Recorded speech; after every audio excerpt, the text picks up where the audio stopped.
welcome to the Leron Mix Show. Today we have with us Jim Rogers. Jim, welcome to the show. I'm delighted to be here. What brings you here? Oh, well, I first of all, I like Malaysia, and I see promising things happening in Malaysia, but I've come up here to make a couple of speeches and see you. See us. Oh, great, fantastic. You know, I've noticed that you've done so many things in your life, you know, written books, driven bikes, gone here, done this, investment, huge portfolio, you know, done significant things in investments. What keeps you going? What motivates you? What, you know? Well, now the thing that keeps me going, I've got these two little girls, and they are total joy for me, pure ecstasy. I never wanted to have children. I thought children were a waste of time, energy, money. I was never going to have children. How could I do something so foolish? I used to feel sorry for my friends who had children. I want you to know I was totally wrong, completely 100% wrong. Now I spend as much time with these little girls as I can. It's great fun. In fact, if there's anybody who hasn't done it, I urge them to get home and get on with it, you know. It's wonderful fun. Do it. Or you can always adopt a kid, right? Well, you can do that, but do your own. Yeah, I mean, do your own. It's probably so what's better. so special about children? Well, children, first of all, they've taught me a lot about myself I didn't know. They bring out emotions about me that I didn't know. I understand my parents for the first time. I never had a clue. There's a whole class of people in the world that I knew nothing about, called parents. I never even noticed parents before, except to think, oh, go away, poor thing. And now I see them, I understand them, I watch the children. No, for me, it's just a whole new world. So that's your focus, and that's what you're doing now? That's my main focus now. If there's nobody in the world I want to have dinner with more than my little girls. Right, fantastic. Including you. I'd rather go to dinner with my little girls. I'm sure that is. Including it's the same you. with me. Right. But you know, you've done so many of these so-called crazy things, right? You know, driving things. You're breaking the Guinness Book of Records a number of times. You know, going around driving on your bike. Why did you do those things? Well, I was very keen on adventure. I didn't want to just sit on the Wall Street all my life. And one day wake up and I was 75, drop dead in front of a computer screen. No, I wanted to have more than one life. I wanted to see the world. I've always wanted to see the world. I came from a very small rural place. And I knew there was a lot out there. I wanted to go see it. I also wanted adventure, and one way to see the world, best way to see the world, is close to the ground. You know, there's nothing like seeing the world from the ground up. So I went on a motorcycle, then I wanted to do it again, so I did it again. And you know, a lot of people kind of always wait. You know, they're very much in their comfort zones. They don't want to try something different. What kind of triggered this in you? Well, I didn't want to, as I said, I didn't want to wake up one day and be too old to drive a motorcycle around the world. I didn't want to wake up one day and be too old to drive a car around the world. No, I wanted to do it. I wanted to achieve my dreams, and I suggest to everybody, if you have a dream, you should pursue it.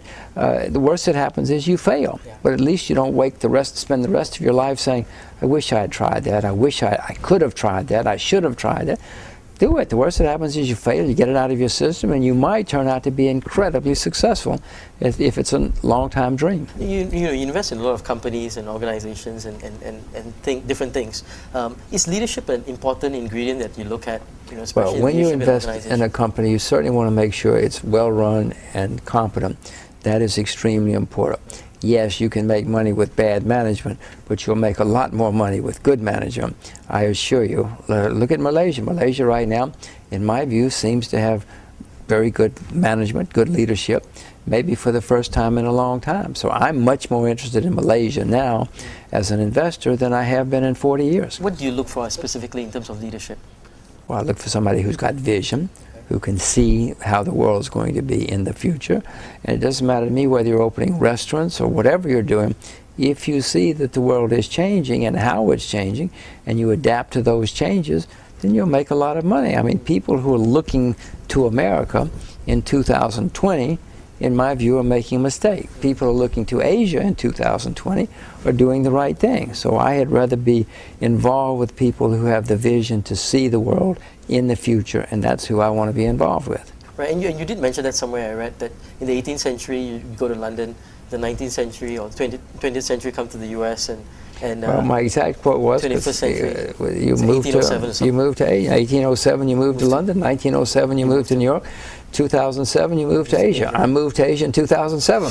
So in 40 years, you can ask me if I did the right thing, but I think I did. But what are the, I mean, there must be something that triggers you to do like that, right? I mean, in terms of science or Well, outside of the fact that the economy and the people, and what are other things that triggered you to come out here? Many things. The West is deep in debt and going deeper in debt. Asia's not in debt. They save and invest. In Asia, there's a huge amount of energy. People are trying to get ahead. Their education is much more important here than it is in the West. Children are treated differently here than they are in the West. You know, people have incentive to work hard and succeed. In the West, they all want the easy way. If you can figure out that, you'll be the greatest historian in the history of the world. Historians have been trying to figure out, why do some countries rise in certain periods in their history? Look at China. China's had 4 or 5 great periods in its history. It's had 4 or 5 disastrous periods in its history. Figure out why, and you'll be extremely rich. But it's interesting because when and it's same with companies, when they become number one or they become really up there seems to be some complacency or other things that creep in, but you have no thoughts on that? It happens to families. It happens, yeah. Well, I guess it's psychological. You know, if you grow up rich and you don't have to work too hard and things are handed to you, you probably don't build a great company. You don't worry too much about, oh, I better make sure this company does right for the future. You're just moving along on the easy train. No, life is not easy. The world is always changing, and the people who change with the world are the ones who succeed. Let's go back to your daughters. I mean, you wrote this book, A Gift to My Children, right? What's this book about, and you know, well, summarize it? I came to parenthood late, and so I've had some successes and some failures in my life, and I started writing down and thinking about some of the things I want to make sure I teach them. When they were young, they were too young for me to explain a lot of things. Actually, the first draft of it, the first slat at it, went to a Japanese reporter, wrote a magazine article about what Jim Rogers would tell his children. And from that, more and more and more, and the next thing you know, here's a book. And I still keep thinking of things that I got to write down for my daughters.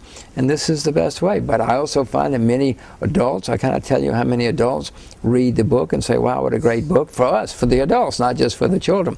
It's probably better for adults than for children. Give us a brief, you know, kind of interlude into what you write in there in terms of 1 or 2 key pieces of advice that you give your kids. The most important advice I give my daughters is beware of the boys. You know, I was a bad boy. I know.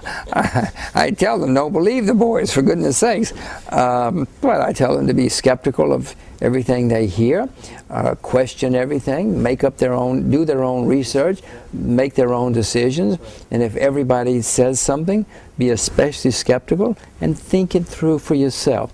Because if everybody's thinking the same way, it probably means somebody's not thinking very hard or very much. So my main thing is to be skeptical, question, do your own research, and then make your own independent decisions. Now, making independent decisions is hard.